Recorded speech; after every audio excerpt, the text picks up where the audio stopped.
Malamig ang simoy ng hangin nang lumabas ako ng simbahan noong linggo ng umaga. Ang araw ay mataas na sa langit at ang mga tao ay nagsisimula ng umuwi matapos ang sermon. Tumigil ako saglit sa harap ng gate ng simbahan, pinagmasdan ang mga pamilyar na mukha ng mga miyembro ng kongregasyon, mga taong kilala ko sa loob ng maraming taon, mga taong kasama kong lumago sa pananampalataya. Ngunit bakit parang may kulang? Napansin ko ang bigat sa aking dibdib, isang hindi maipaliwanag na pakiramdam na unti-unting bumabalot sa akin. Para akong may dalang malaking bato sa loob ng aking puso, ngunit hindi ko mawari kung ano ang dahilan. Magandang sermon, hindi ba? Wika ng isang kaibigan kong si Ruben, isang matagal ng leader sa aming simbahan. Muli tayong pinaalalahanan kung gaano kahalaga ang pagbibigay ng ating ikapu. Pinagpapala ng Diyos ang mga tapat na nagbibigay. Napangiti ako at tumango. Nga napaka-inspiring, sagot ko, ngunit sa loob-loob ko, may bumabagabag na katanungan. Ilang taon na akong nagbibigay ng ikapu, matapat, walang mintis, kahit minsan ay kailangan kong magsakripisyo ng iba pang bagay para lamang maibigay ang 0% na yon. Ginagawa ko ito hindi lamang dahil sa paniniwala, kundi dahil alam kong ito ang tamang gawin. Ngunit ngayon, habang nakikinig ako sa sermon kanina, may kung anong bumangon sa aking isipan. Nagbibigay ba ako ng tunay na puso? O isa na lang itong obligasyong ginagawa ko para makasigurong hindi ako mapapahamak? Habang naglalakad ako pauwi, dumaan ako sa isang maliit na tindahan para bumili ng tinapay. Habang hinuhugot ko ang pera sa aking pitaka, nakita ko ang isang matandang babae na nakaupo sa gilid ng kalsada, may hawak na lata at nanginginig ang kamay habang inaabot ito sa mga dumadaan. Ang kanyang mga mata ay puno ng pagod, ngunit may bahagyang ningning ng pag-asa. Sandali akong natigilan. May natitira pa akong pera sa bulsa, hindi kalakihan, pero sapat na para makatulong sa kanya. Ngunit nang makita ko ang halaga, bigla kong naalala ang aking buwanang ikapu. Kailangan ko itong ibigay sa simbahan sa susunod na linggo. Kung ibibigay ko ang perang ito sa kanya, baka kapusin ako. Pasensya na po, Nay, mahinang bulong ko habang iniwasan ang kanyang tingin at mabilis na lumakad palayo. Ngunit kahit lumayo na ako, ramdam ko ang kirot sa aking dibdib. Bakit parang may mali sa ginawa ko?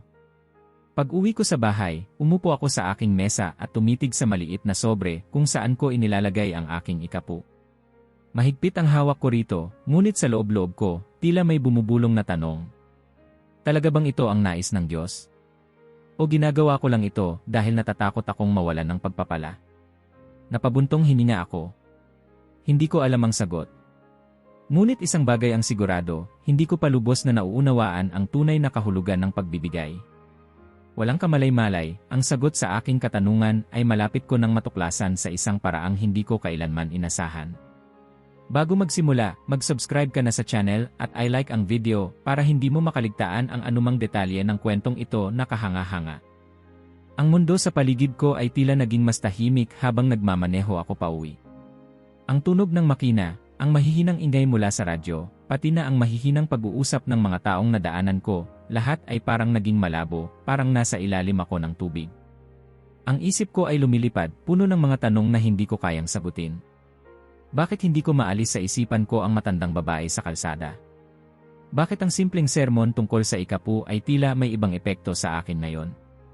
Ginagawa ko ba ito dahil mahal ko ang Diyos o dahil lang sa takot? Pinakiramdaman ko ang sarili kong sagot, ngunit wala akong natagpuan. Para akong nawawala sa sarili kong paniniwala. Humigpit ang hawak ko sa manibela habang dumaan ako sa isang interseksyon. Malayo pa ang traffic light at pula pa ito. Sa kabila, may isang truck na tila bumagal sa paghinto. Napatingin ako sa rearview mirror, kaunti lamang ang sasakyang nasa likuran ko. Nagpalingalinga ako sa kalsada, sinusubukang ibalik ang atensyon ko sa pagmamaneho. Ngunit hindi ko mapigilan ang pagbaha ng mga alaala. Ang mga taon ng pagbibigay ko ng ikapu, ang mga pagkakataong isinakripisyo ko ang sarili kong pangangailangan para lang makapagbigay. Tama ba ang lahat ng iyon? O isa lang ba itong transaksyon na ginagawa ko para makuha ang basbas ng Diyos? Napabuntong hininga ako at bahagyang lumuwag ang pagkakahawak ko sa manibela. Siguro masyado ko lang iniisip ang lahat, bulong ko sa sarili.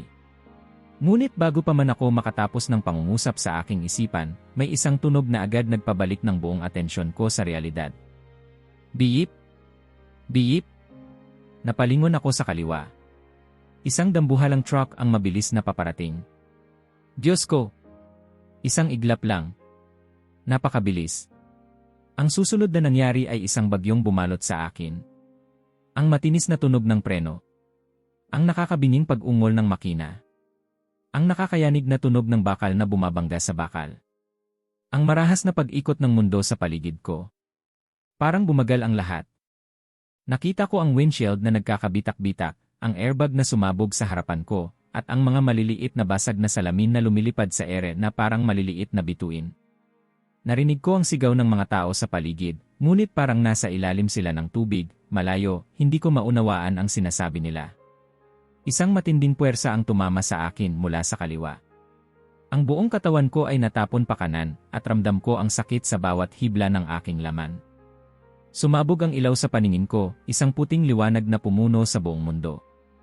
Hindi na ako makahinga. Hindi na ako makagalaw. At pagkatapos, wala na. Isang nakakabinging katahimikan. Sa unang pagkakataon, naramdaman ko ang kabuwang kawalan. Walang ingay. Walang sakit. Walang takot. Para akong lumulutang, para akong wala sa katawan ko. Hindi ko na maramdaman ang bigat ng aking sarili. Pakiramdam ko, parang isang hibla ng hangin na lang ako, dahan-dahang dinadala ng isang hindi nakikitang puwersa. Ganito ba ang mamatay? Tanong ko sa sarili. Ngunit walang sumagot. Walang sagot. Walang kahit ano. Isa akong anino na nakalutang sa isang lugar na hindi ko maipaliwanag. Napatingin ako sa paligid, ngunit hindi ko makita ang dulo ng lugar na ito. Isa lamang itong walang katapusang kawalan. Nais kong sumigaw, ngunit wala akong tinig. Nais kong gumalaw, ngunit wala akong katawan. At sa gitna ng aking pagkaunawa na baka tapos na ang lahat para sa akin, doon ko nakita ang liwanag. Isang ilaw na bumalot sa akin. Hindi ito basta ordinaryong liwanag. Hindi ito nakakasilaw. Hindi rin ito malamig. Sa halip, ito ay isang liwanag na may buhay.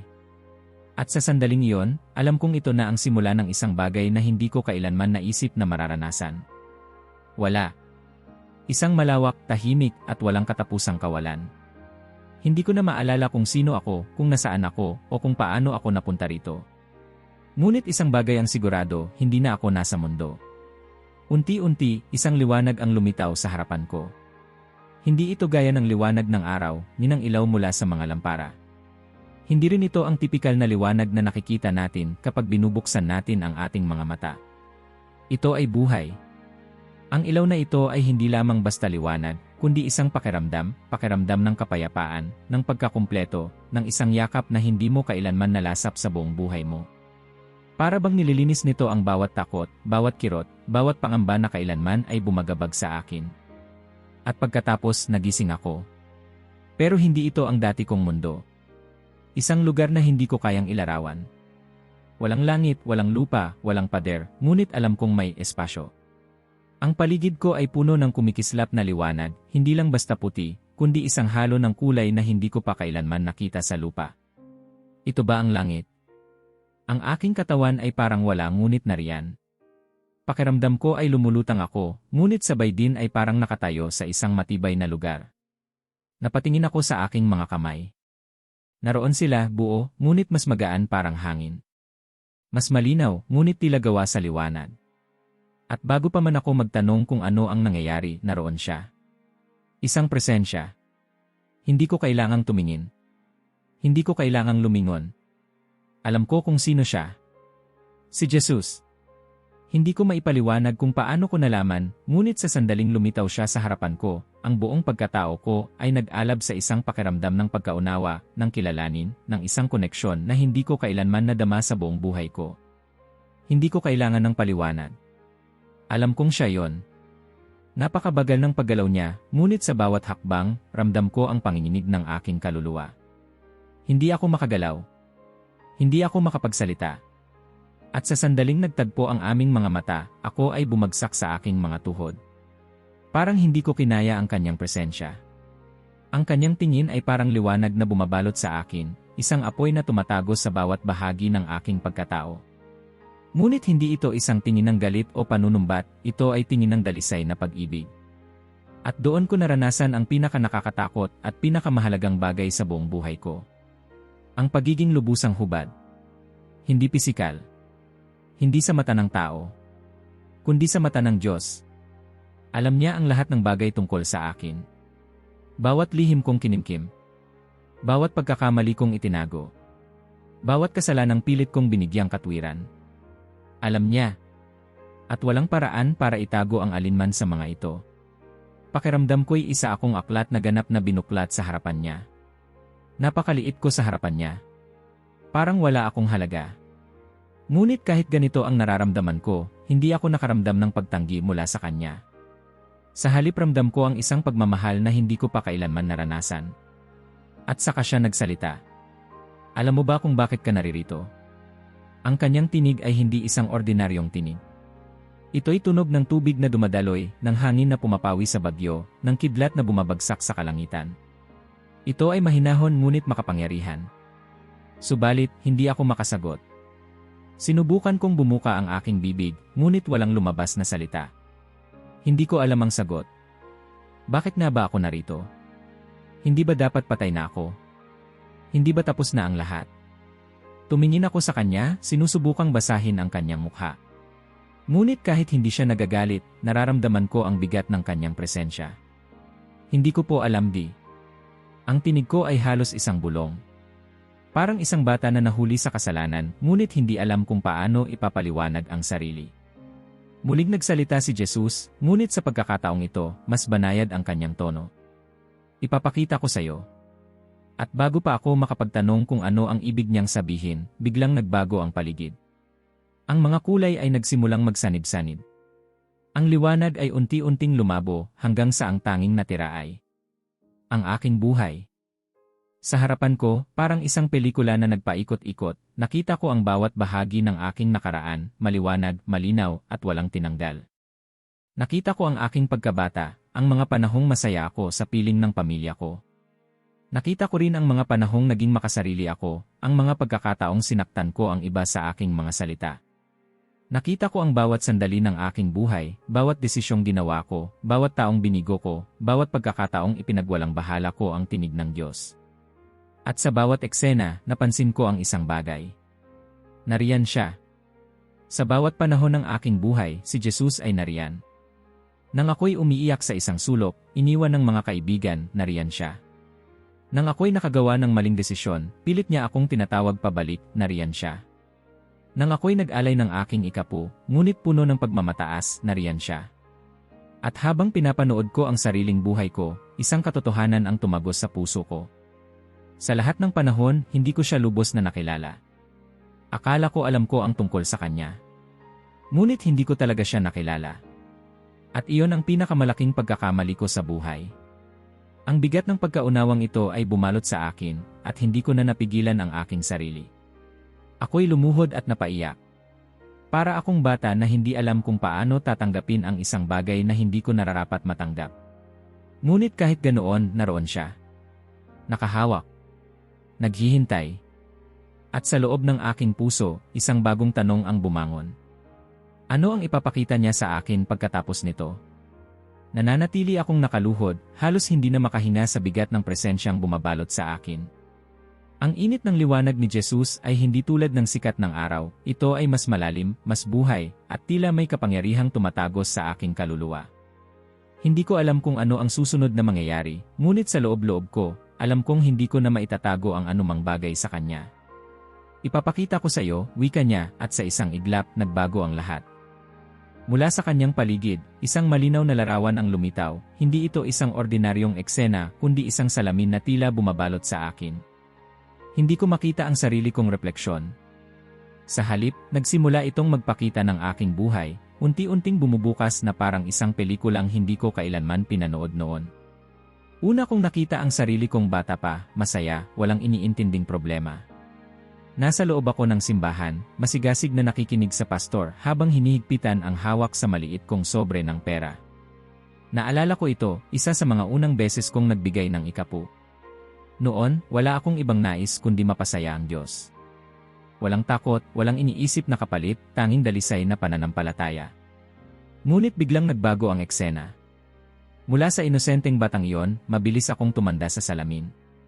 Nakita ko ang sarili kong naglalakad sa pasilyo ng simbahan, nakangiti, hawak ang sobre ng aking ikapu. Ngunit may isang bagay akong napansin, hindi ang Diyos ang nasa isip ko habang ibinibigay ko ito, kundi ang mga taong nakapaligid sa akin. Sinusulyapan ko sila, sinisiguradong may makakakita sa aking ginagawa. Para akong tinamaan ng malamig na tubig. Hindi ko ito napansin noon, ngunit ngayon, kitang-kita ko. Ang aking pagbibigay ay hindi dahil sa tunay na pagsamba, ito ay isang pagpapakita, isang bagay na ginawa ko upang mapansin, upang masabing mabuti akong Kristiyano. Napalunok ako. Ang salamin ay muling nagbago. Ngayon, nakita ko ang sarili ko sa isang pagtitipon sa simbahan. Ako ang nagbigay ng pinakamalaking donasyon para sa isang proyekto. Nagpalakpakan ng mga tao at may mga lumapit sa akin upang batiin ako.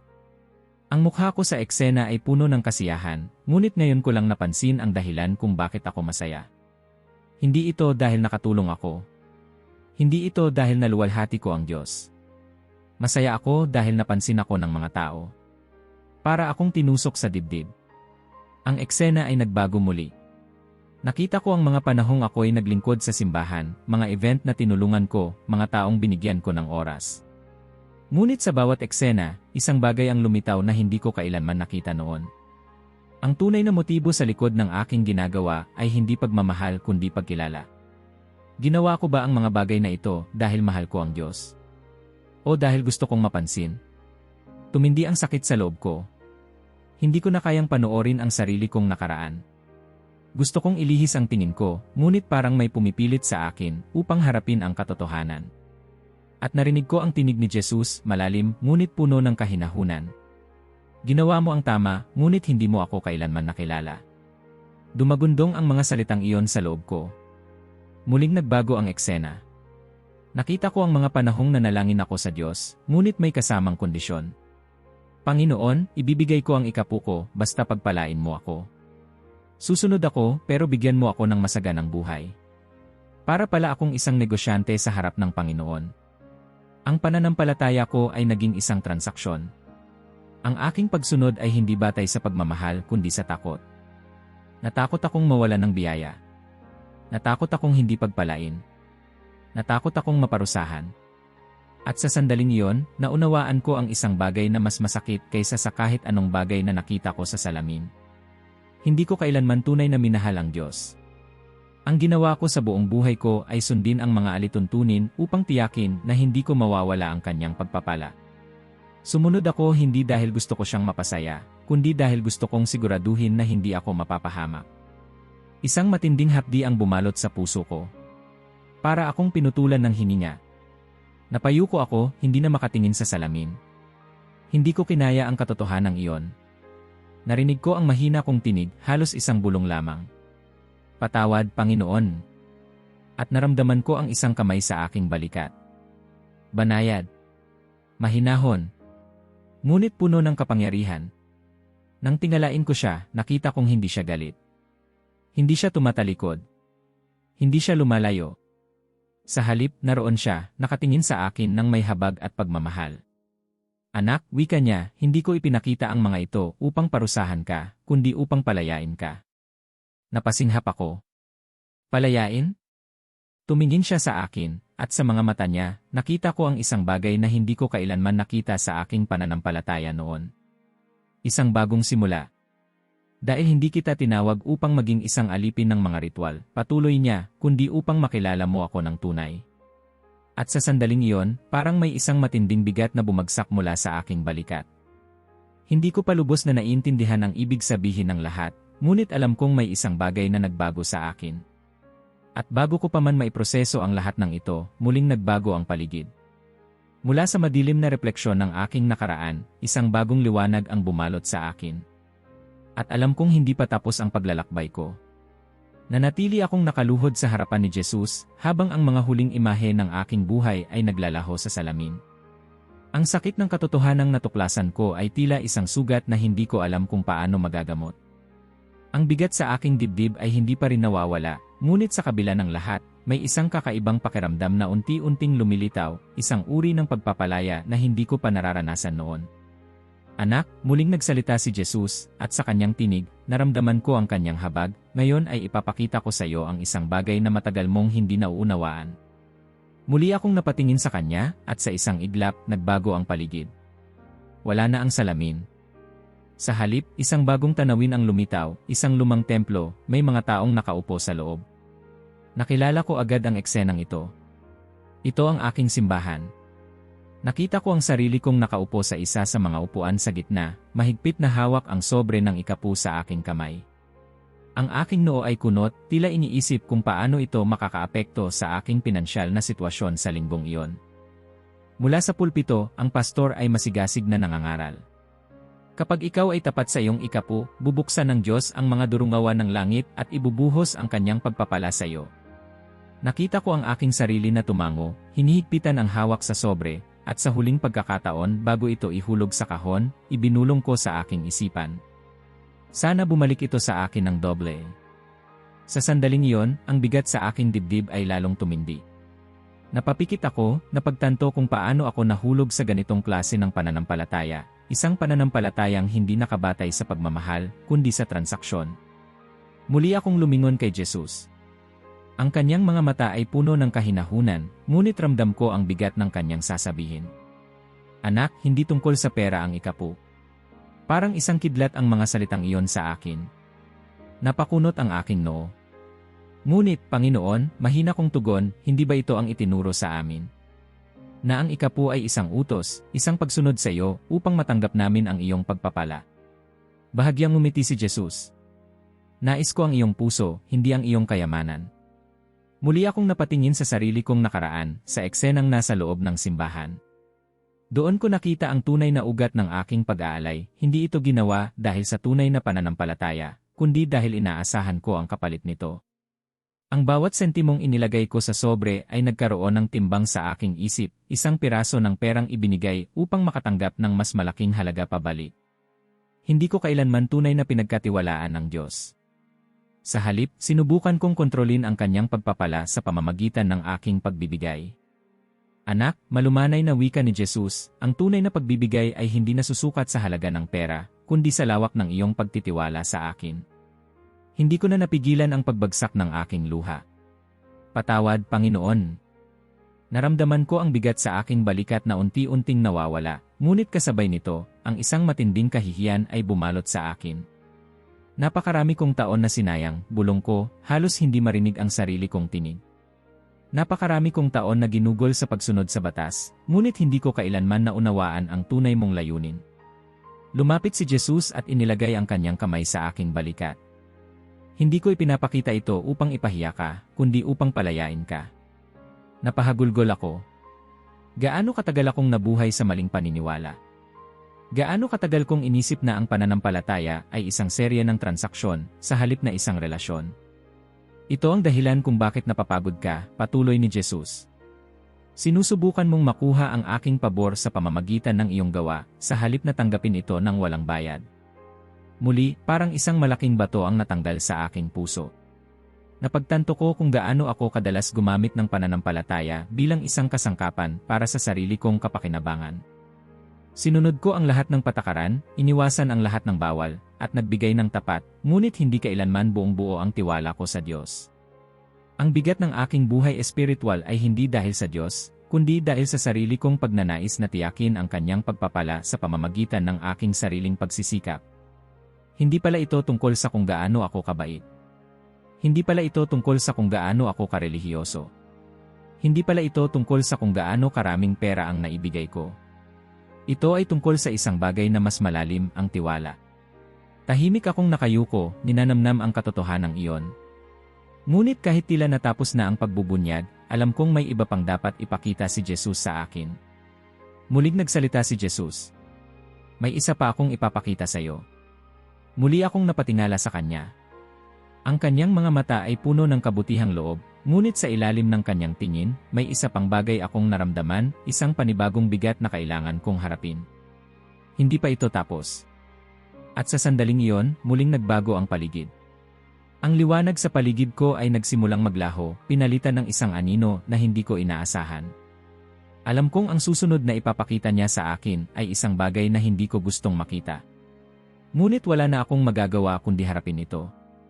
Sa isang iglap, naglaho ang bigat ng aking mga kasalanan, ang sakit ng aking mga pagkakamali, at ang takot na matagal ko nang kinikimkim. Mula sa kadiliman ng aking puso, isang liwanag ang bumalot sa akin, banayad, mainit, at puno ng kapayapaan. Hindi ko alam kung paano, ngunit alam kong dinala ako ni Jesus sa isang lugar na hindi ko kailanman nakita, hindi ko kailanman inakala na umiiral. Nasa ibang mundo ako. Sa una, napapikit ako, pinakikiramdaman ang kakaibang enerhiya sa paligid ko.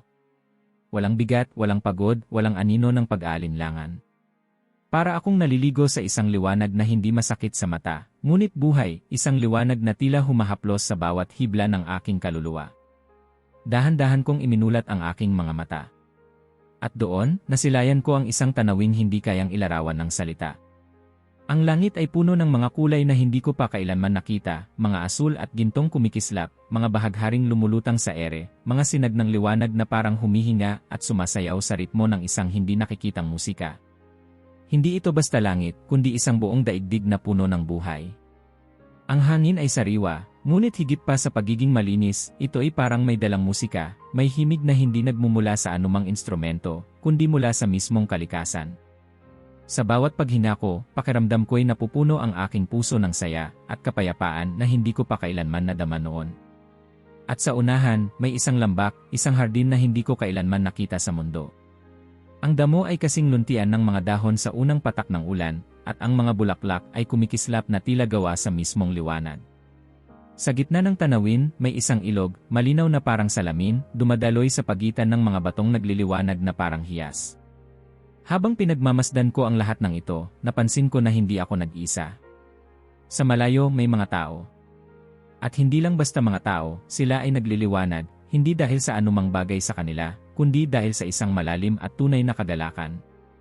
Ang kanilang mga mukha ay puno ng saya, at sa kanilang mga mata, nakita ko ang isang bagay na hindi ko pa kailanman nakita sa sinuman, isang uri ng kapayapaan na hindi kailanman maaaring makita sa lupa. Ang ilan sa kanila ay nakatingala, inaawit ang isang papuri na hindi sa salita, kundi sa mismong damdamin ng kanilang mga puso.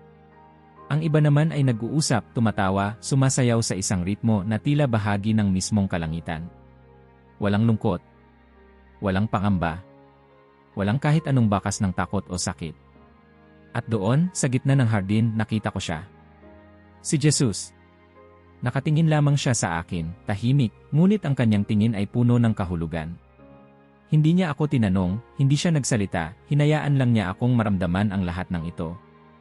At sa kauna-unahang pagkakataon sa aking buhay, naramdaman ko ang isang bagay na matagal kong hinanap, ngunit hindi ko kailanman natagpuan, ang ganap na pagiging buo. Walang puwang sa puso ko para sa kahit anong takot, kahit anong pagsisisi, kahit anong pag-aalinlangan. Para bang ako'y isang piyesa ng musika na matagal nang nawawala at ngayon ay bumalik sa tamang tono, sa tamang komposisyon. Dito ako nababagay. At isang matinding damdamin ang bumalot sa akin, isang matinding hangaring manatili rito magpakailanman. Lumakad ako papalapit sa hardin, hindi ko alam kung paano, ngunit tila inaakay ako ng isang hindi nakikitang kamay. Ang bawat hakbang ko ay puno ng saya, puno ng pananabik. Gusto kong maranasan ang mundong ito ng buo. Gusto kong maging bahagi ng pagsamba nilang hindi pilit, hindi sa pilitan, kundi isang likas na tugon ng puso sa walang katapusang pag-ibig ng Diyos. Napalingon ako kay Jesus, puno ng pag-asa. Panginoon, ito ba ang langit? Bahagya siyang umiti, ngunit hindi agad sumagot. Sa halip, itinuro niya ang paligid gamit ang isang banayad na kilos. Anong nararamdaman mo? Tanong niya. Hindi ko alam kung paano ko ipapaliwanag. Walang salita ang sapat. Ang tanging nasabi ko lamang ay, payapa. Tumango siya, at sa kanyang tingin, tila may isang bagay pa siyang gustong ipaintindi sa akin. Hindi ba ito ang hinahanap mo sa buong buhay mo? Muli akong napalunok.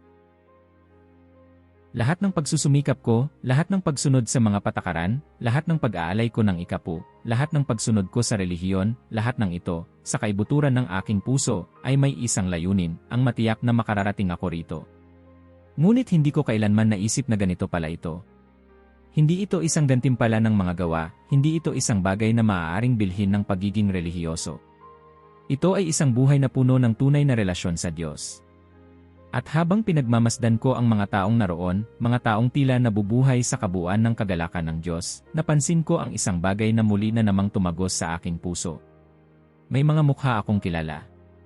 Ang ilan sa kanila ay hindi ko na nakita ng matagal. May isang matandang babae na tinulungan ko noon, ngunit hindi ko na siya maalala mula nang mamatay siya. May isang batang lalaking minsang lumapit sa akin sa simbahan, isang ulila, na inabot ko ng pagkain isang araw at nakalimutan ko na kinabukasan. At doon ko napagtanto, ito ang tunay na kahulugan ng pagbibigay. Hindi ito tungkol sa kung magkano ang naibigay ko. Hindi ito tungkol sa kung gaano ako katapat sa pagsunod sa batas. Ito ay tungkol sa kung paano ko minahal ang Diyos at ang kanyang mga anak sa bawat sandali ng aking buhay. Muling lumapit sa akin si Jesus, at itinakip niya ang kanyang kamay sa aking balikat. Anak, wika niya, puno ng pag-ibig, ito ang aking plano para sa lahat. Napapikit ako, ninanamnam ang bawat salitang kanyang binitiwan. Panginoon, gusto kong manatili rito. Ngunit sa isang iglap, nagbago ang kanyang ekspresyon. Hindi ito lungkot, hindi ito galit, ngunit may isang paalala sa kanyang mga mata. Hindi pa panahon. Napalunok ako. Bago ko pa man maunawaan ang ibig niyang sabihin, muli akong binalot ng isang matinding liwanag. At sa isang iglap nawala ang paraiso. Sa halip, isang bagong tanawin ang lumitaw. Isang lugar na hindi kasing liwanag, hindi kasing payapa.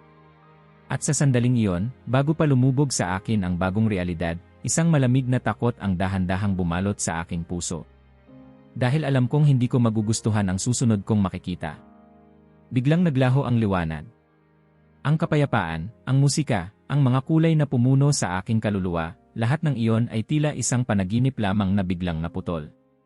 Ang matamis na hangin ng paraiso ay napalitan ng isang masangsang at mabigat na amoy, isang hanging hindi ko maipaliwanag ngunit tila pinipiga ang aking dibdib. Napalunok ako. Ang paligid ay madilim. Ngunit hindi ito ang uri ng kadiliman na nararanasan natin sa gabi. Hindi ito tulad ng pagkapatay ng ilaw sa isang silid. Ito ay mas malalim, mas mabigat, mas buhay. Ito ay kadiliman na tila humihinga. Dahan-dahan akong lumingon. Sa malayo, may mahihinang tunog na nagmumula sa kung saan, mga mahihinang ungol, mga paghinga na parang hirap, mga bulong na puno ng pagsisisi. Habang mas pinakikinggan ko, mas lumalakas ang mga ito. Hanggang sa ang buong paligid ay napuno ng isang bagay na hindi ko kayang tiisin. Mga sigaw. Mga sigaw ng pighati, ng kawalan ng pag-asa, ng isang sakit na hindi pisikal ngunit mas matindi pa sa anumang sugat. Mga tinig na tumatawag, humihingi ng tulong, pero walang sumasagot. Napalunok ako at pakiramdam ko'y nagsimula ng bumilis ang tibok ng puso ko. Panginoon, bulong ko, halos hindi ko marinig ang sarili kong tinig. Nasaan tayo? Hindi agad sumagot si Jesus. Sa halip, tahimik siyang lumakad sa harapan ko. At kahit na siya mismo ay nagliliwanag, ang kanyang presensya ay hindi kayang burahin ang lagim ng lugar na ito. Sinundan ko siya. Sa bawat hakbang ko, lalo kong naramdaman ang bigat ng lugar na ito. Ang bawat paghinga ay parang isang pasanin. Ang bawat tunog ay parang dagok sa aking espiritu. Hanggang sa nakita ko sila. Mga anino. Mga taong nakayuko, ang kanilang mga mukha ay hindi ko maaninag, ngunit ang kanilang anyo ay puno ng pagdurusa. Hindi sila nakakadena, ngunit parang hindi sila makagalaw. Ang iba'y nakaluhod, ang iba namay nakayakap sa sarili nilang katawan, nanginginig. At noon ko lang napansin, sila ay umiiyak. Ngunit hindi dahil sa pisikal na sakit. Sila ay umiiyak dahil sa pagsisisi. Nadurog ang puso ko. Hindi ko alam kung sino sila, kung paano sila napunta rito, pero alam kong huli na ang lahat para sa kanila. Panginoon, muli kong bulong, at sa pagkakataong ito, may takot nang bumabalot sa akin. Ano ito? Huminto si Jesus at tumingin sa akin. Sa kanyang mga mata, nakita ko hindi lamang kapangyarihan, kundi isang lungkot na tila bumibigat sa kanya. Ito ang bunga ng isang buhay na hindi kailanman isinuko sa akin. Hindi ko alam kung paano ko natanggap ang mga salitang iyon. Tumingin akong muli sa mga taong nasa paligid. May isa akong napansin, isang lalaking tila nawala ng lahat ng pag-asa. Ang kanyang mga mata ay walang sigla, ang kanyang mga kamay ay mahigpit na nakasapo sa kanyang mukha. Lumapit ako sa kanya, dahan-dahan, hindi ko alam kung bakit. At sa sandaling iyon, itinaas niya ang kanyang ulo. Nakilala ko siya. Nanlaki ang mga mata ko. Isa siyang lalaking minsan kong nakasama sa simbahan. Dati siyang masigasig, isa sa mga tapat na nagbibigay ng ikapu, isang leader sa aming kongregasyon. Pero bakit siya narito? Nang magsalubong ang aming mga mata, napuno ako ng isang hindi maipaliwanag na lungkot. At saka siya nagsalita. Alam ko ang tama. Pero hindi ko ito isinapuso. Bawat salita niya ay parang isang kutsilyong tumatarak sa aking kaluluwa. Gusto kong sumagot, gusto kong sabihin sa kanya na hindi pa huli ang lahat, pero bago ko pa man mabuksan ang aking bibig, unti-unti siyang naglaho sa anino. Napaatras ako. Tumalikod ako kay Jesus, nalalabo ang paningin sa aking luha. Bakit mo ipinapakita ito sa akin? Tanong ko, nanginginig ang tinig. Marahang lumapit siya sa akin at hinawakan ang aking balikat. Dahil gusto kong maunawaan mo ang iyong pinili. Napalunok ako. Pinili. Tumingin siya sa akin ng matagal. Walang sinumang napupunta rito nang hindi nila ginusto. Nanlaki ang mga mata ko. Pero paano? Sino ang gugustuhin mapunta rito? Saglit siyang tumahimik bago sumagot. Ang mga taong buong buhay nilang ginugol para sa kanilang sarili. Parang may isang mabigat na bagay na bumagsak sa loob ng aking dibdib. Alam kong may mas malalim siyang ibig sabihin. Sinimulan kong balikan ang lahat ng ipinakita niya sa akin, ang paraan ng aking pagbibigay, ang aking pananampalatayang tila transaksyon, ang aking pagsunod na puno ng pagmamataas. Hindi ko ba ginagawa ang parehong bagay? Paano kung hindi ko siya nakilala? Paano kung hindi ako binigyan ng pagkakataong ito? Ako rin ba ay mapupunta rito? Napayuko ako, hindi ko na alam kung paano ko ipoproseso ang lahat.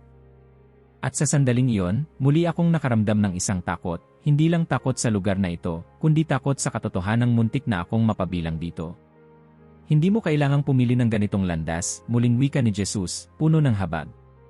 Ngunit dapat mong maunawaan na hindi mo maaaring pagsabayin ang pagsunod sa akin at ang pagsunod sa iyong sariling kagustuhan.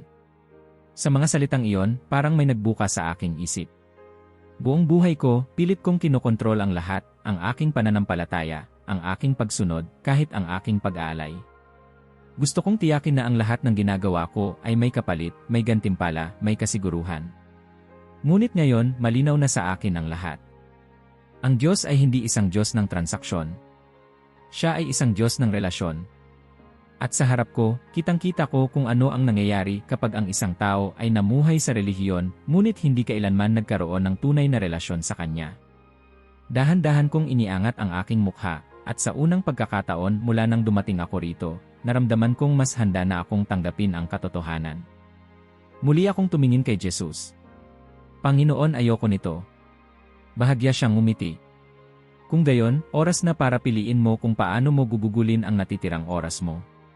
At sa isang iglap, muling nagbago ang lahat. Sa isang iglap, ang tanawin ng kadiliman at pagdurusa ay naglaho. Napapikit ako, hindi dahil sa liwanag kundi dahil sa bigat ng lahat ng aking nakita. Ang mga sigaw ng mga kaluluwang puno ng pagsisisi ay nananatili sa aking pandinig, tumatagos sa bawat himaymay ng aking pagkatao.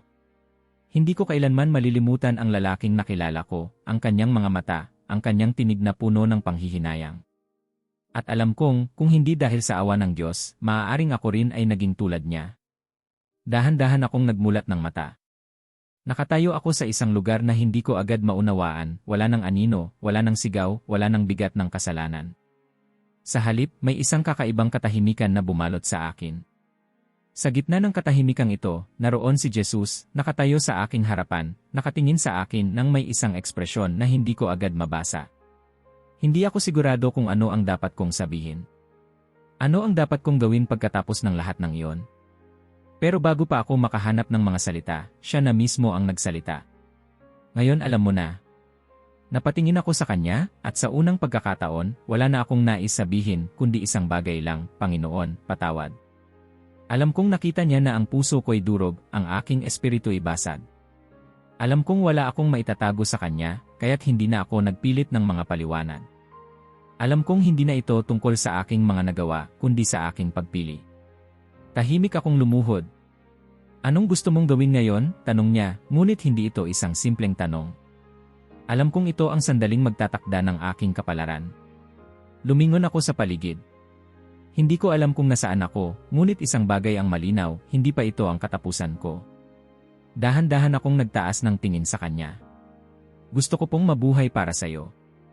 Walang pag-aalinlangan sa aking tinig.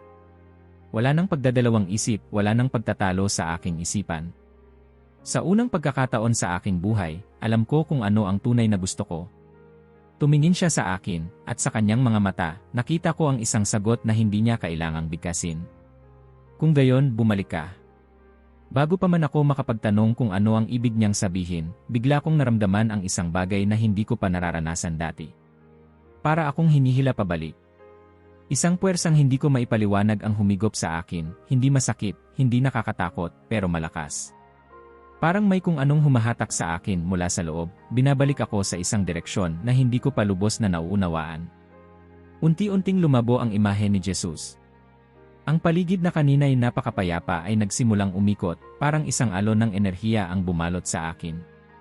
At sa isang iglap, nagising ako. Muling dumilat ang aking mga mata. Sa unang sandali, hindi ko agad maintindihan kung nasaan ako. Ang paligid ay maliwanag ngunit hindi katulad ng liwanag na nakita ko kanina. May tunog na bumati sa aking pandinig, isang mahina ngunit tuloy-tuloy na tunog. Beep! Beep! Beep! Napapikit ako saglit, hinihintay ang aking paningin na mag-adjust. Naramdaman ko ang bigat ng aking katawan, hindi na ito tulad ng dati, hindi na magaan. Masakit, mabigat, parang idinikit akong muli sa lupa.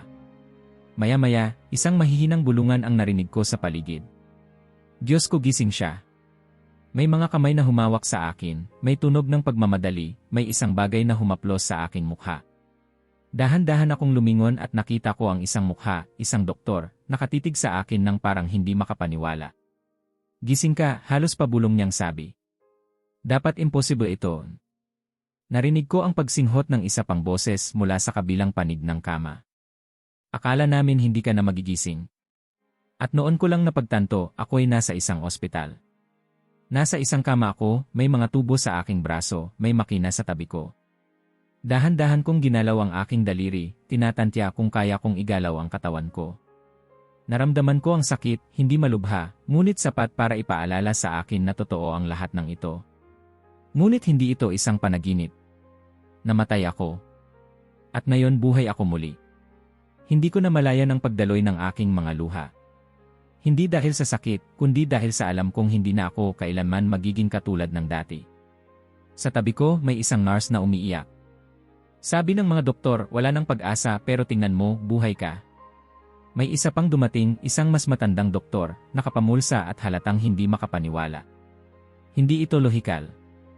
Ang katawan mo ay hindi dapat gumaling ng ganito kabilis. Ano ang nararamdaman mo? Ano ang nararamdaman ko? Pakiramdam ko ay ipinanganak akong muli. Muling dumaan sa aking isipan ang mga nakita ko, ang langit, ang impyerno, ang tinig ni Jesus, ang kanyang pangako, at ang alok niyang hindi ko matanggihan.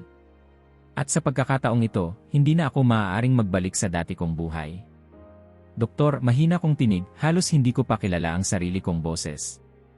Tumango siya, hinihintay ang aking sasabihin. Umiti ako, kahit mahina pa ang aking katawan. Binigyan ako ng Diyos ng isa pang pagkakataon. Natahimik ang buong silid. Walang nagsalita. Wala akong narinig na pagtutol, walang nagsabing imposible.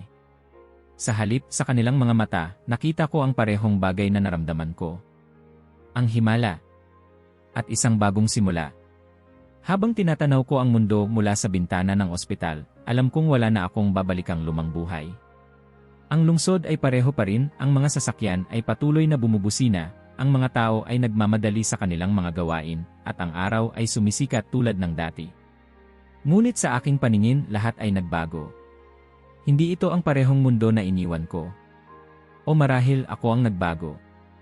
Matapos ang ilang linggong paggaling, sa wakas ay pinayagan na akong umuwi. Habang naglalakad palabas ng ospital, ramdam ko ang bawat hakbang na tila isa itong panibagong simula. Ang sariwang hangin, ang init ng araw sa aking balat, lahat ng ito ay tila mas buhay kaysa dati. At sa kauna-unahang pagkakataon, hindi ko na gustong mabuhay para lang sa sarili ko. Ngunit ang pagbabalik sa mundo ay hindi madali. Sa unang araw ko sa bahay, sinubukan kong bumalik sa aking normal na gawain, gumising sa parehong oras, kumain ng parehong pagkain, tumingin sa parehong paligid. Pero hindi ko na maramdaman ang dating sigla sa mga bagay na dati natural kong ginagawa. Para akong isang estranghero sa sarili kong buhay. Sa tuwing sinasabi ko sa mga kaibigan ko kung ano ang nangyari sa akin, nakikita ko ang kanilang mga reaksyon, may halong pagtataka, pag-aalinlangan, at minsan, tahimik na hindi paniniwala. Sigurado ka bang hindi lang epekto ng koma mo yan? Tanong ng isa. Marami lang siguro ang pumasok sa isip mo habang wala kang malay, sabi naman ng isa pa, pilit nang umingiti. Napabuntong hininga ako. Paano ko ipapaliwanag ang isang bagay na hindi maipaliwanag ng isip ng tao? Paano ko sasabihin sa kanila na nakita ko si Jesus? Na nakita ko ang langit at ang lugar na hindi dapat puntahan ng sinuman. Naramdaman ko ang kakaibang lungkot na bumalot sa akin. Binigyan ako ng bagong buhay, pero paano kung walang gustong makinig? At nang dumating ang unang linggo mula nang makalabas ako ng ospital, napagtanto kong may isang bagay akong kailangang gawin, bumalik sa simbahan. Ang simbahan ay pareho pa rin sa panlabas. Ang parehong mga taong bumabati sa akin, ang parehong awitin mula sa chore, ang parehong amoy ng lumang kahoy na pews. Pero sa aking paningin, isang bagay ang napakalaking nagbago. Ako. Habang nakaupo ako sa gitna ng kongregasyon, pinagmamasdan ko ang bawat taong nakapaligid sa akin. Dati, para sa akin, sila ay mga kapwa Kristiyano, mga taong kasama kong nagpupuri sa Diyos. Ngunit ngayon, parang may kung anong bumubulong sa akin na tumingin ng mas malalim. Nakikita ko ang takot sa ilang mga mata, takot na hindi maging sapat, takot na hindi mapansin, takot na hindi mapagpala. Nakikita ko rin ang kawalan ng sigla sa iba, mga taong narito, dahil ito ang kanilang nakasanayan, hindi dahil ito ang tinitibok ng kanilang puso. At sa aking harapan, naroon ang pastor. Nagsimula siyang mangaral, at habang siya ay nagsasalita, naalala ko ang dati kong sarili, ang lalaking nakaupo sa parehong bangko, nakikinig sa parehong sermon, ngunit hindi kailanman lubusang naunawaan ang Diyos. Ibigay ang inyong ikapu at pagpapalain kayo ng Diyos ng higit pa sa inaasahan nyo, sigaw ng pastor. Nakayuko ang karamihan, may ilan pang nag-aamen. Ang iba naman ay mabilis na kumuha ng sobre at hinulog ito sa kahon ng handog. At sa sandaling iyon, isang matinding lungkot ang bumalot sa akin. Ganito rin ako dati. Ganito rin ako nakaupo, nag-aalay, nagdarasal, hindi dahil ito ang tunay kong nais, kundi dahil sa takot, sa obligasyon, sa isang paniniwalang hindi ko kailanman hinayaang lumalim. At ngayon, kitang-kita ko ito sa iba. Napatingin ako kay Jesus noon sa langit, nang sabihin niya sa akin, hindi ko nais ang iyong pera, kundi ang iyong puso. Gusto kong tumayo. Gusto kong isigaw sa kanila na hindi ito tungkol sa pera, hindi tungkol sa pagiging perpekto, hindi tungkol sa pagsunod sa mga patakaran. Ito ay tungkol sa tunay na relasyon sa Diyos. Pero paano? Paano ko ipapaliwanag ang isang bagay na hindi nila panaranasan? Pinikit ko ang aking mga mata. Panginoon, paano ko ipapakita sa kanila ang iyong katotohanan? At sa aking puso, alam kong hindi ito isang bagay na maaaring ipilit sa isang sermon, sa isang talumpati, o sa isang mabilis na paliwanag. Ito ay isang bagay na kailangang ipamuhay. Sa mga sumunod na linggo, nagsimula akong magbago.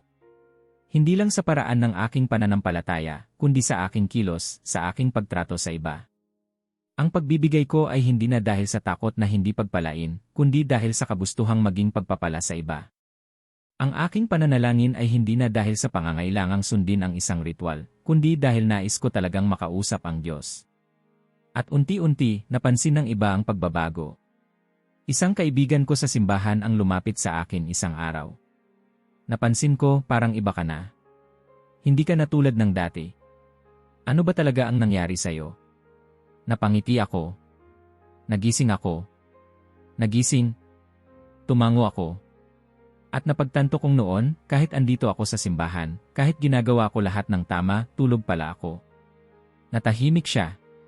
Alam kong hindi niya palubos na nauunawaan, pero sa kanyang mga mata, nakita ko ang isang maliit na pag-usisa, isang paghahanap ng sagot. At sa sandaling iyon, naalala ko ang sinabi sa akin ni Jesus. Huwag mong pilitin silang maniwala. Maging buhay mong patunay ng aking katotohanan. At doon ko naisip, hindi ko kailangang baguhin ang simbahan. Hindi ko kailangang pilitin ang iba na makita ang nakita ko. Ang tanging kailangan kong gawin ay mabuhay ayon sa katotohanang ipinakita sa akin ng Diyos. At kapag nakita nila ang pagbabago sa akin, sila mismo ang maghahanap ng sagot. Mula nang bumalik ako sa mundo, hindi na ako naging katulad ng dati. Sa bawat araw na lumilipas, lalong lumalalim ang pagkaunawa ko sa aking naging karanasan. Ngunit sa kabila ng lahat, may isang tanong na patuloy na bumabagabag sa akin: paano ko ibabahagi ito sa iba? Hindi ito isang simpleng kwento na maaaring ipaliwanag sa ilang salita. Hindi rin ito isang bagay na madaling paniwalaan ng kahit sino. Alam kong hindi lahat ay handang tanggapin ang nakita at natutunan ko. At alam kong hindi magiging madali ang pagsasabi ng katotohanan. Kaya nagsimula ako sa isang bagay na hindi ko lubos na binigyang pansin noon, ang pag-aaral ng salita ng Diyos. Araw-araw, ginugugol ko ang oras ko sa pagbabasa ng Biblia. Hindi tulad ng dati na ginagawa ko lang ito upang matupad ang isang obligasyon, ngayon ay binubuksan ko ito upang hanapin ang Diyos. Sa bawat pahina, natutunan kong may napakaraming bagay na hindi ko naunawaan noon. Sa loob ng maraming taon, naniwala ako na ang pananampalataya ay isang listahan ng mga dapat gawin at hindi dapat gawin, ngunit ngayon, nakita ko na ang tunay na kahulugan nito. Ito ay isang relasyon. Habang mas lumalalim ako sa salita ng Diyos, mas nagiging malinaw ang lahat. Lahat ng itinuro sa akin ni Jesus sa aking karanasan ay nasa Biblia na pala, ngunit hindi ko ito nakita noon. Ang nais ng Diyos ay hindi ang ating mga sakripisyo, kundi ang ating puso. Ang tunay na pagsamba ay hindi isang ritual, kundi isang buhay na ganap na isinuko sa Kanya. Hindi pera o gawa ang magpapalapit sa atin sa Diyos, kundi ang tunay na pananampalataya at pag-ibig. Ang lahat ng ito ay naroon na. Pero bakit hindi ito ang naging sentro ng aking pananampalataya noon? Dahil naging abala ako sa paggawa ng mga tamang bagay, ngunit hindi ako naging abala sa tamang relasyon sa Diyos. At ngayon, gusto kong ibahagi ito sa iba. Ngunit hindi iyon naging madali. Isang araw, nakipagkita ako sa ilang kaibigan sa simbahan. Matagal na kaming magkakasama sa paglilingkod, kaya alam kong sila ang pinakaunang dapat kong pagbuksan ng puso. Habang nakaupo kami sa isang maliit na cafe, pinagmasdan ko sila. Hindi ko alam kung paano ko sisimulan, pero alam kong kailangang gawin ko ito. May gusto akong sabihin sa inyo. Napatingin sila sa akin, nakangiti. Ano yon? Tanong ng isa. Huminga ako ng malalim bago nagsalita. May nangyari sa akin habang ako'y wala. Isang bagay na nagbago sa lahat ng paniniwala ko. Saglit silang natahimik. Tungkol saan? Napatingin ako sa aking tasa ng kape, nilalaro ang kutsarita bago tumuloy. Tungkol sa pananampalataya. Sa ating ginagawa. Sa kung paano tayo namumuhay bilang mga Kristiyano. Anong ibig mong sabihin? May halong pag-aalala ang boses ng isa sa kanila.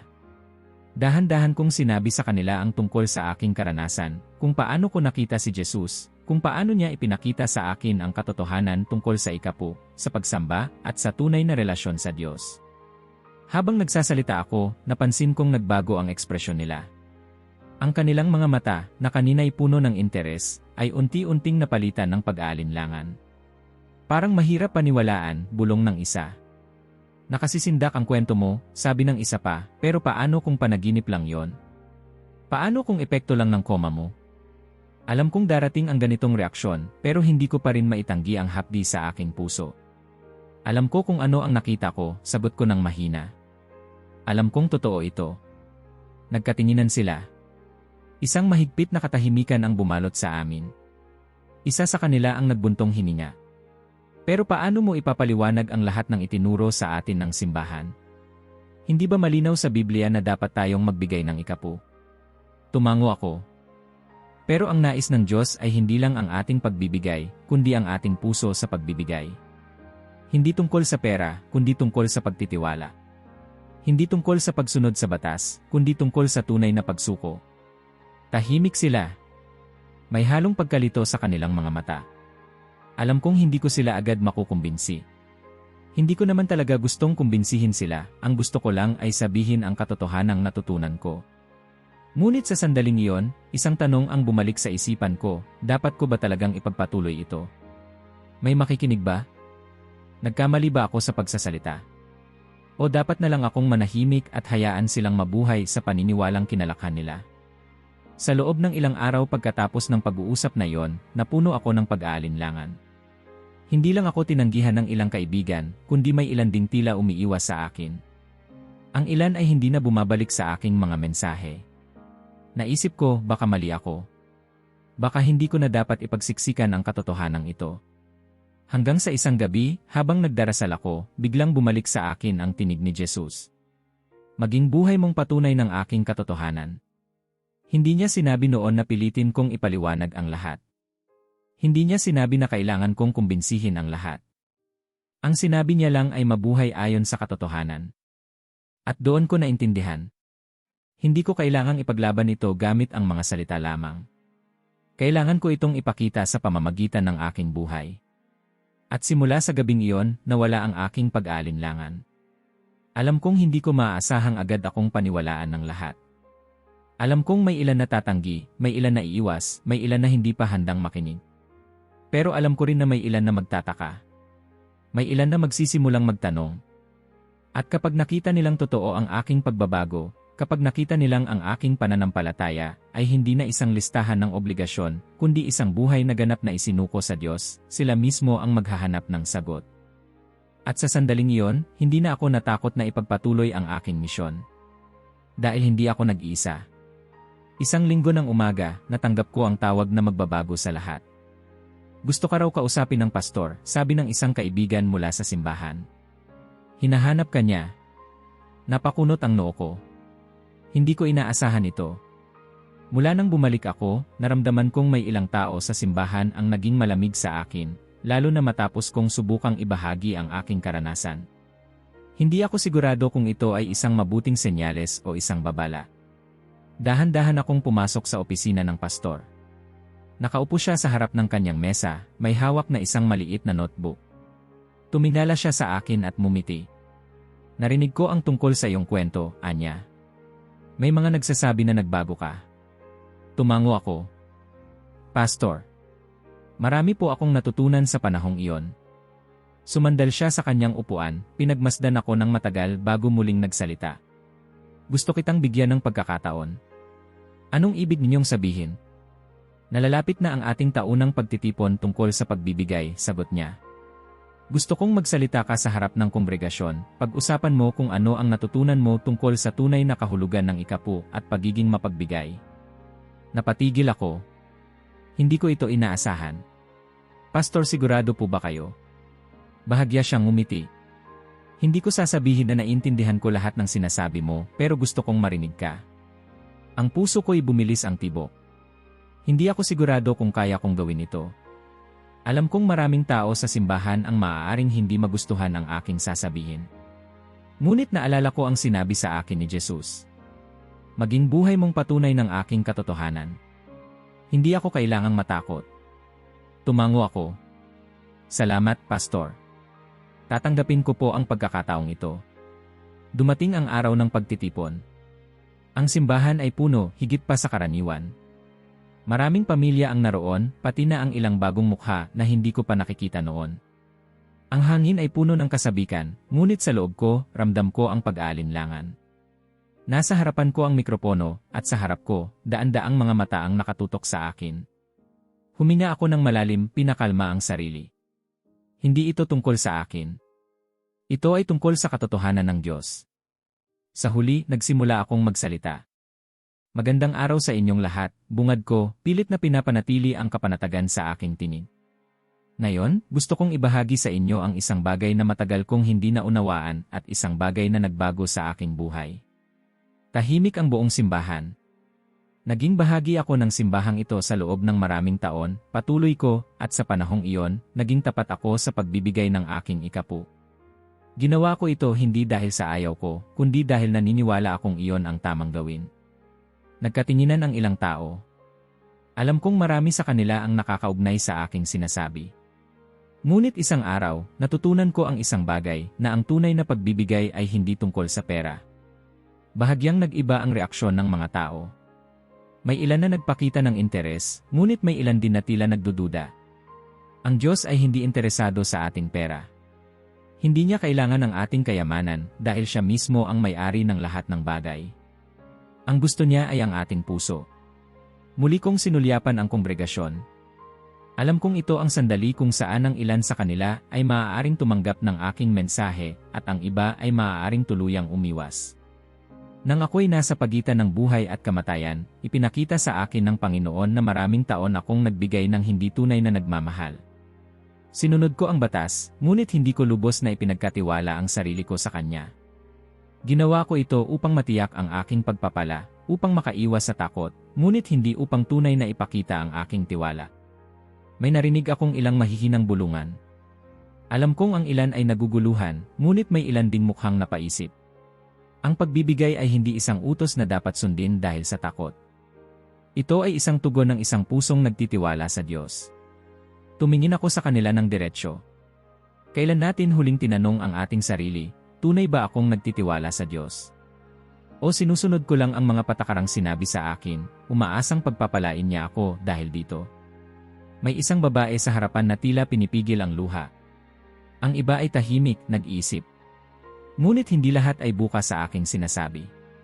Mula sa likod, may isang lalaking tumayo. Hindi mo ba iniinsulto ang simbahan sa mga sinasabi mo? Madiin niyang tanong. Saglit akong napatigil, ngunit hindi ako natinag. Hindi ko insultuhin ang simbahan, sagot ko ng mahinahon. Pero naniniwala ako na ang ating pananampalataya ay dapat lumalim pa, na hindi lang ito tungkol sa pagsunod, kundi sa tunay na relasyon sa Diyos. Tahimik ang buong kongregasyon. Alam kong hindi lahat ay tatanggap sa akin. Alam kong ang ilan ay magagalit at ang ilan ay magdududa. Ngunit alam ko ring may ilan na magsisimulang magtanong. At doon ko napagtanto, hindi ako tinawag upang baguhin ang puso ng bawat tao.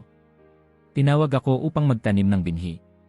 At sa tamang panahon, ang binhing iyon ay tutubo sa mga taong handang tumanggap ng katotohanan. Huminga ako ng malalim at tinapos ang aking mensahe.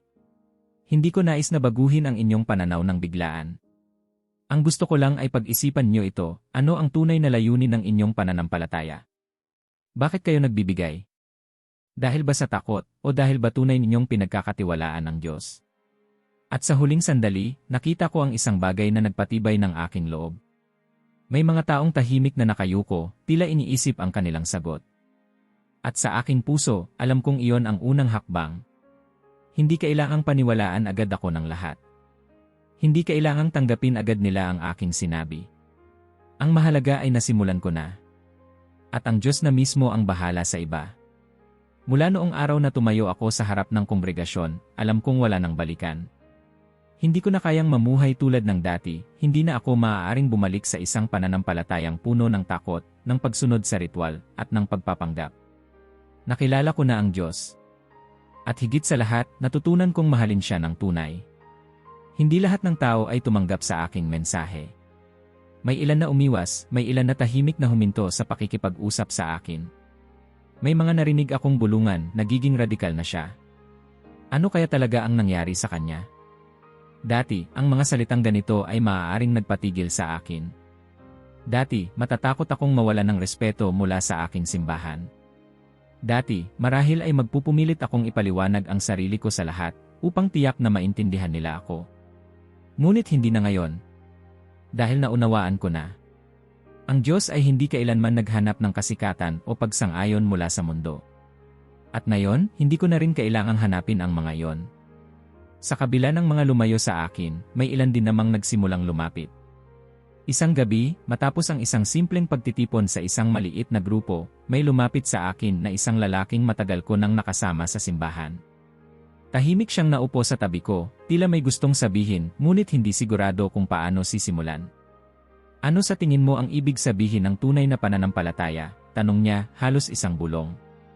Napangiti ako. Hindi na niya kailangang sabihin kung bakit siya nagtatanong. Hindi niya kailangang ipaliwanag ang matagal na niyang pagdududa, ang tanong na matagal nang gumugulo sa kanya. Naramdaman ko yun noon. At alam ko ngayon na ang tamang oras upang ibahagi ang natutunan ko. Mula noon, hindi ko na inisip kung ilang tao ang nakikinig sa akin. Hindi na ako nababahala kung may maniniwala o may tatalikod. Ang mahalaga ay magpatuloy ako sa pagbabahagi. Ang misyon ko ay hindi upang baguhin ang puso ng bawat isa. Hindi ako ang makakagawa noon, ang Diyos lamang ang may kapangyarihang gawin yon. Ang misyon ko ay magtanim ng binhi. At sa tamang panahon, ang Diyos mismo ang magpapalago nito. Isang gabi, habang nag-iisa ako sa aking silid, isang tanong ang bumalik sa akin, paano ko maibabahagi ito sa mas maraming tao? Alam kong hindi ko makakausap ang bawat isa ng personal.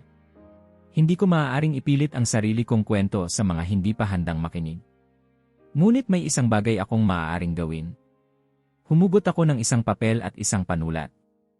Sa unang pagkakataon mula nang bumalik ako, sinimulan kong isulat ang lahat. Isinulat ko ang kwento ko, kung paano ako namuhay sa isang pananampalatayang puno ng takot, kung paano ako sumunod sa Diyos, ngunit hindi talaga siya nakilala. Isinulat ko ang sandali ng aking kamatayan, ang aking paglalakbay sa langit, at ang madilim na katotohanang nakita ko sa kabilang dako. Isinulat ko kung paano ako binigyan ng Diyos ng isang ikalawang pagkakataon. At higit sa lahat, isinulat ko ang bagong buhay na natanggap ko mula sa Kanya. Habang nagpatuloy ako sa pagsusulat, napuno ako ng kakaibang kapayapaan.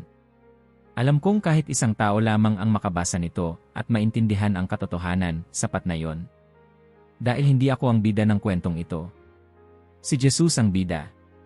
At habang tinapos ko ang huling pangungusap sa aking sulat, alam kong natupad ko ang ipinag-utos niya sa akin. Ipinakalat ko ang kanyang katotohanan. At ngayon, siya na ang bahala sa iba. Kung nakarating ka hanggang dito, ay type sa mga komento, binago ako, para malaman namin kung sino ang natapos ang video. Huwag kalimutang mag-subscribe sa channel at i-share ito sa iyong pamilya at mga kaibigan.